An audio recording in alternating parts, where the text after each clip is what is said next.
Les parents, surtout les mamans, arrêtez de comparer vos enfants avec les enfants des voisins, les enfants des amis, les enfants du quartier. Parce que vous pensez les booster en les comparant. Mais vous les faites du mal. Vous les donnez une certaine frustration. Et vous pouvez les amener même à détester l'enfant avec lequel vous les comparez. Je vais vous raconter une histoire. Linda, la star, toujours des histoires. Que voulez-vous savoir? Qu'attendez-vous de moi? Encore des histoires. Yeah. J'ai grandi avec des personnes qui avaient mon âge, en fait, ma génération, mais parmi lesquelles il y avait une fille de la copine de maman qui était différente. Elle était tellement respectueuse, calme, et elle était toujours à la maison.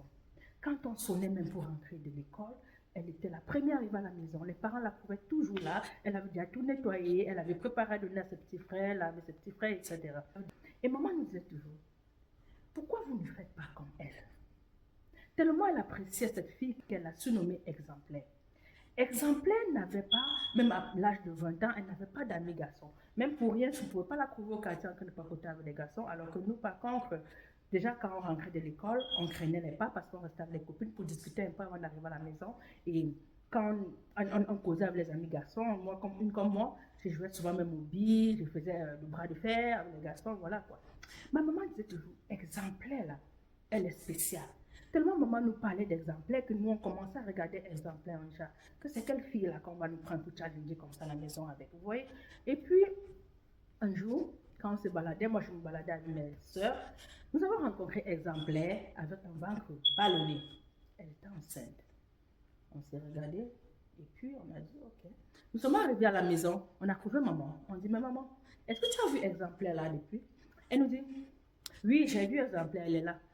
La façon qu'elle nous répond d'abord comme si c'était un ton méchant là et tout. On dit mais maman, on te demande simplement si tu as vu exemplaire, comment tu n'es plus excité là, comment tu n'es plus, tu ne parles plus d'exemplaire avec enthousiasme là. Qu'est-ce qui se passe? On parle quand même d'exemplaire là. Maman n'a rien dit, elle nous a regardé, mais elle était très farouche. Vous savez, être enceinte quand on n'est pas encore marié, c'est comme une, voilà, je ne veux pas dire, peut-être une honte pour certaines, dans beaucoup de familles, parce que chaque parent éduque l'enfant pour que l'enfant puisse arriver dans son foyer avant de commencer à faire sa famille.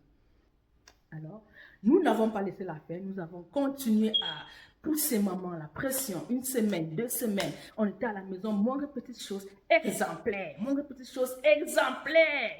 Mais maman était tellement saoulée qu'elle nous a dit un jour, mes filles, venez, écoutez, s'il vous plaît mes enfants, je m'excuse.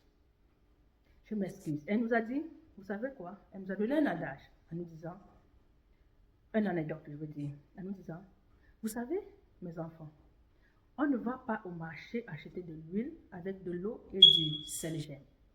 Pour ceux qui le savent, l'eau, le sel gemme et de l'huile, quand ils se mélangent de façon homogène, ça veut dire que l'huile est bonne. Mais quand il devient hétérogène, ça veut dire que l'huile n'est pas bonne. Nous avons tous compris ce qu'elle voulait dire. Mais nous avons quand même rigolé. Et tellement maman se sentait gênée à son tour, qu'elle nous a dit, mes enfants, excusez-moi.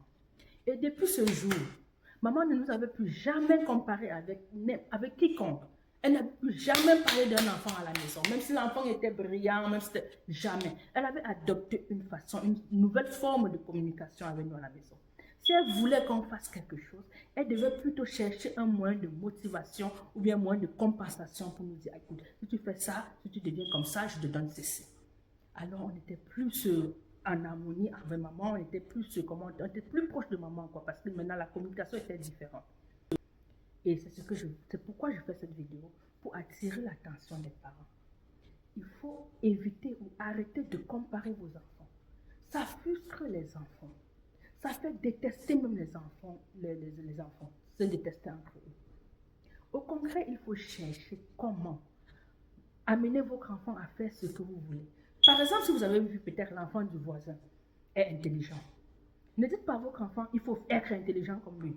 Ne dites pas à votre enfant, sors premier de la classe comme lui. Pourquoi tu ne sors pas premier de la classe comme lui? Pourquoi tu n'es pas propre et brillant comme ça? Amenez plutôt l'enfant à étudier, à être premier de la classe si vous voulez qu'il soit. Si l'enfant n'y arrive même pas, chercher un répétiteur. Faites l'effort à votre niveau et montrez à l'enfant qu'il peut évoluer et lui donner les moyens pour. Ne le comparez pas. Quand vous comparez l'enfant avec quelqu'un d'autre, l'enfant commence à développer de la haine pour l'autre. L'enfant se sent mal. Amenez votre enfant à vous et cherchez des moyens pour que votre enfant soit ce que vous voulez voir. J'espère que les parents ont bien compris ce que je suis en train de dire et le message que je veux véhiculer. Arrêtez de comparer vos enfants aux autres. J'espère que pour ceux qui ont suivi cette vidéo, me mettront en commentaire ce qu'ils pensent.